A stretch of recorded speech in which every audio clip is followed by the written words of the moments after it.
महाराष्ट्र में भक्त हुए श्री त्रिलोचन जी, परम संत सेवी, श्री पंडरीनाथ भगवान के चरणों में ही रहते थे। पति पत्नी दोनों निवास करते थे, उनके कोई संतान नहीं थी, इसलिए उन्होंने जीवन भर क्या नियम अपनाया कि जो भी धन आदि उनके पास था, जो भी वैभव था, उन्होंने वो पंढरपुर आने वाले वैष्णवों की सेवा में खर्च करने का उसका मन बनाया कि यहाँ इतने दर्शनार्थी आते हैं, सबका भोजन प्रसादी सामग्री हमारे घर में बना करेगी। तो श्री त्रिलोचन जी पंढरपुर आने वाले दर्शनार्थियों को घर बुला करके प्रेम से भोजन पवाते थे, और जितने भी दर्शनार्थी दर्शन करके पंढरपुर से जाते थे वो अन्य संतों को कह देते, बोले कहाँ जा रहे हो? बोले पंढरपुर जा रहे हैं। बोले भैया पंढरपुर जा रहे हो तो त्रिलोचन जी के यहाँ जाना, उनके यहाँ भोजन प्रसादी बहुत बढ़िया संतों के अनुकूल बनाते हैं। बड़ी ख्याति हो गई महाराज जी, अब तो जितनी भीड़ पंढरपुर विठल मंदिर में उतनी भीड़ त्रिलोचन जी के घर के बाहर संतों की, दर्शनार्थियों की, सब प्रसाद पाने के लिए जाते। त्रिलोचन जी और उनकी पत्नी बड़े प्रसन्न कि इतने संतों की सेवा हम कर पा रहे हैं, ये हमारा सौभाग्य है। धीरे धीरे दोनों वृद्ध अवस्था को प्राप्त हो गए, दोनों वृद्ध हो गए तो अब इतनी सामग्री बना नहीं पाते, कोई सेवक नहीं था, स्वयं बनाते थे पति पत्नी मिलकर के। अब तो ऐसा हो जाता, कभी कभी दाल लग जाती, जल जाती, रोटियां सेकते तो रोटियां जल जाती। वृद्ध अवस्था, थक भी गए थे बहुत ज्यादा, तो प्रसाद पवाते तो थे, संत जन बेचारे प्रेम से स्वीकार तो करते, पर अब स्वाद नहीं होता था तो बेचारे जैसा था उसको पाते, थोड़ा बहुत पा करके चले जाते। धीरे धीरे संतों का आगमन अब कम होने लगा। त्रिलोचन जी इस बात से बड़े परेशान हो गए, बोले भैया संत हमारे घर से आना बंद हो गए, हम क्या करें? त्रिलोचन जी ने बाहर लिख दिया कि भाई संत सेवा के लिए सेवक की आवश्यकता है, यदि कोई सेवा भावी सेवा करना चाहता है तो भीतर आके संपर्क करे। अब ये बोर्ड पढ़ लिया हमारे श्री पंडरीनाथ भगवान ने, और श्री विठल भगवान एक छोटे से बालक का रूप धारण करके त्रिलोचन जी के यहाँ पहुँच गए। त्रिलोचन जी के यहाँ पहुँचे, त्रिलोचन जी बैठे थे, बोले साहब जी आपने बाहर लिख रखा है संत सेवा के लिए यदि कोई इच्छुक हो तो भीतर आके संपर्क करे, मुझे सेवा करनी है। त्रिलोचन जी और उनकी पत्नी देखे, बोले कितना छोटा सा बालक है, कितना प्यारा है,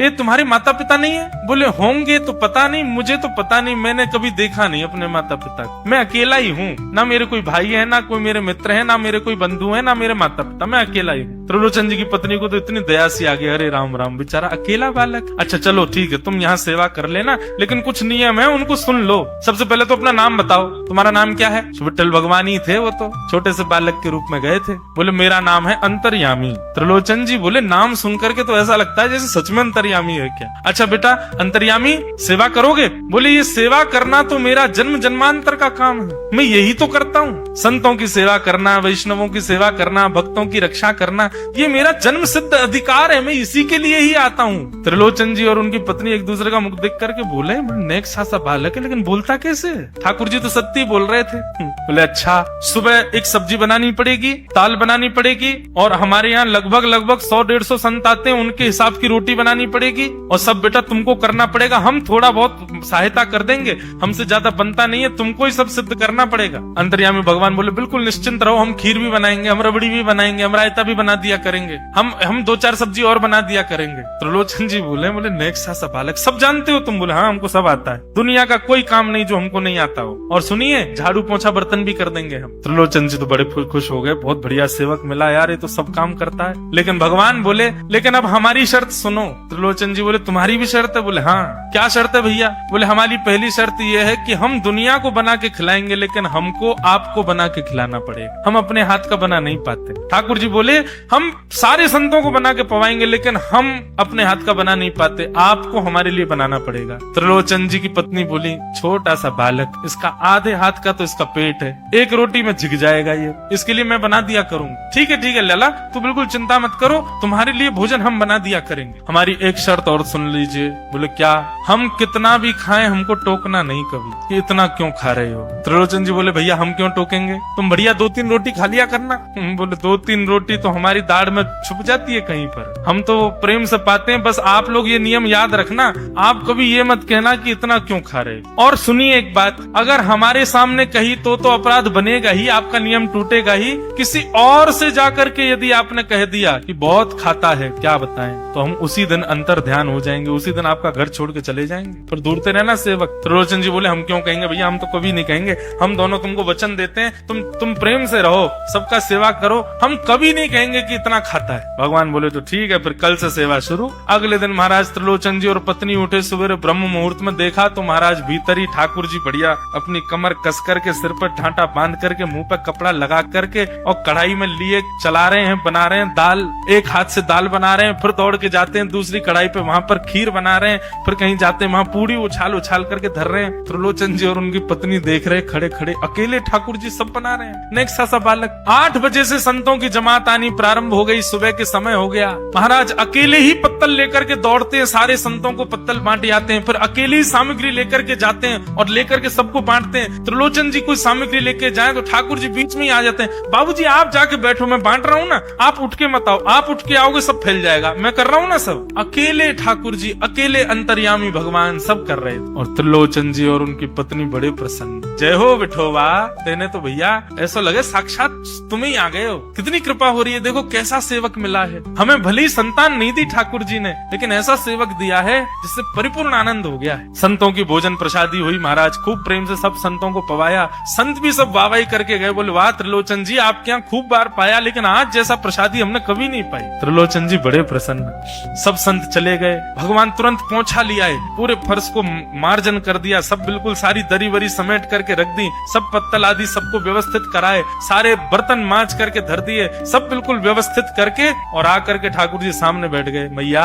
अब सेवा हमारी तो पूर्ण हो गई, अब हमारी पेट पूजा करो, अब आप लगो रसोई में हमारे लिए बनाओ। वो तो इतने भाव में आ गए, अरे मेरे लाला मैं अभी बना के लाती हूँ। सुंदर सुंदर सब्जी बनाई, सुंदर रोटी बनाई, सुंदर खीर बनाई, थोड़ी थोड़ी एक एक दोना, दो दोना मान लो सब्जी बनाई, दो दोना खीर बना दी, 10-5 पूड़ी बना दी, ठाकुर जी की बढ़िया थाली लगाई, थाली लगा करके सामने धर दी। अंतर्यामी भगवान बैठ गए, प्रेम से पाने लगे, पाते जाए महाराज, वो तो खाते जाए, खीर उठा करके पी जाए, सब्जी उठा के पी जाओ, और लाओ मैया भूख लगी है जल्दी लाओ, 10 की 10 पूड़ी एक बार में चट और लेकर के आई, बेचारी देती गई, 10 की पूड़ी और धरवा ली, फिर उनको भी पा गए। अब मैया ने इतनी सामग्री बनाई थी, बोले मैया भूख लगी है जल्दी जाओ आटा मारो, फिर से सेको, बढ़िया लेके आओ सामग्री, आपसे हमने कही थी कि आपको हमको पवाना पड़ेगा। नहीं बेटा तू बिल्कुल बैठो रहे। अरे भैया मुझे तो लगी नेक्स्ट सौ पेटया को, ये तो कुआ है पूरा, कितना डाल दो भरे कोई ना। महाराज आटा मारते मारते शाम हो गई, शाम तक ठाकुर जी पाते ही रहे, खूब पेट भर के पाया। महाराज एक आसन पर अखंड 4 घंटा बैठ करके भोजन किया, और भोजन करने के बाद ठाकुर जी बोले ठीक है सेठ जी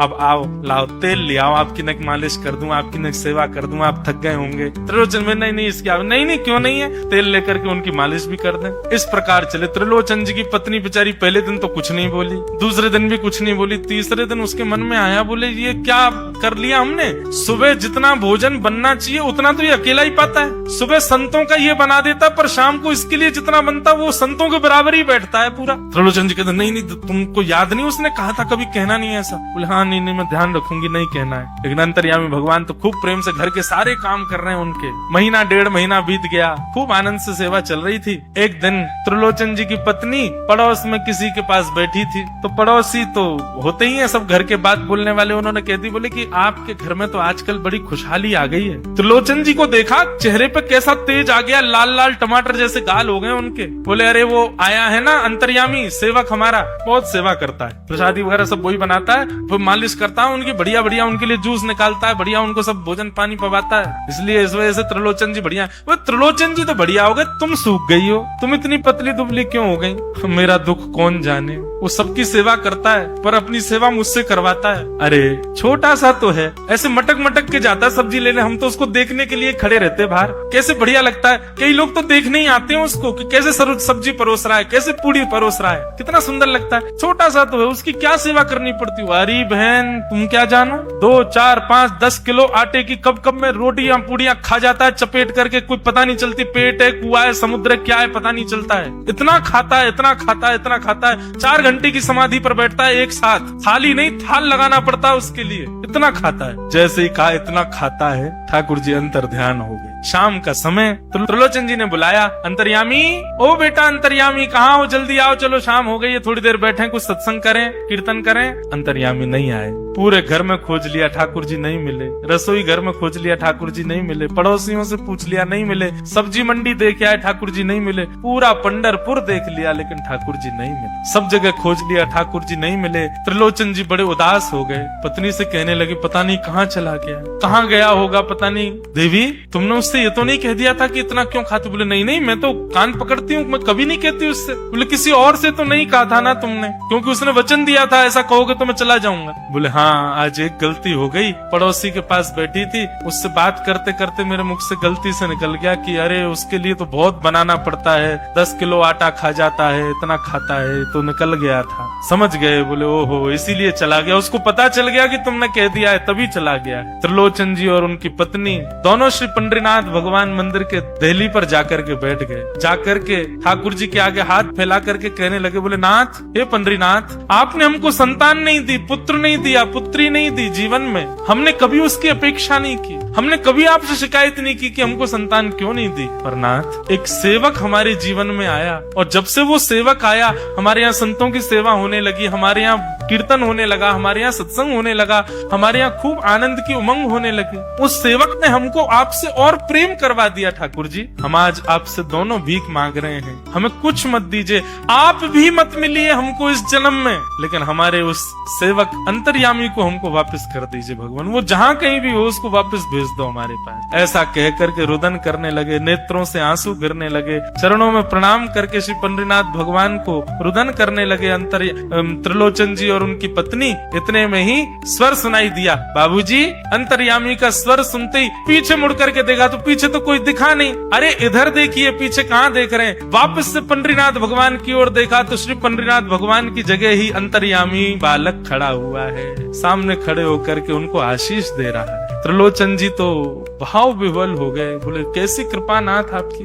बोले आप ही थे क्या? बोले तो इतनी अच्छी संत सेवा, इतनी अच्छी खीर, इतनी अच्छी पूड़ी, इतनी अच्छी सब्जी, और आपकी जो सेवा, और इतने अच्छे अच्छे सत्संग कीर्तन, ये मेरे अलावा कौन कर सकता है? संतों की सेवा तो मैं ही करता हूँ ना। आपने संत सेवा के लिए सेवक मांगा था, इसलिए मैं ही आपके यहाँ चल करके आ गया। और श्री त्रिलोचन जी पर अद्भुत कृपा करके भगवान ने उनको कृतार्थ। बोलो भक्त वत्सल भगवान की।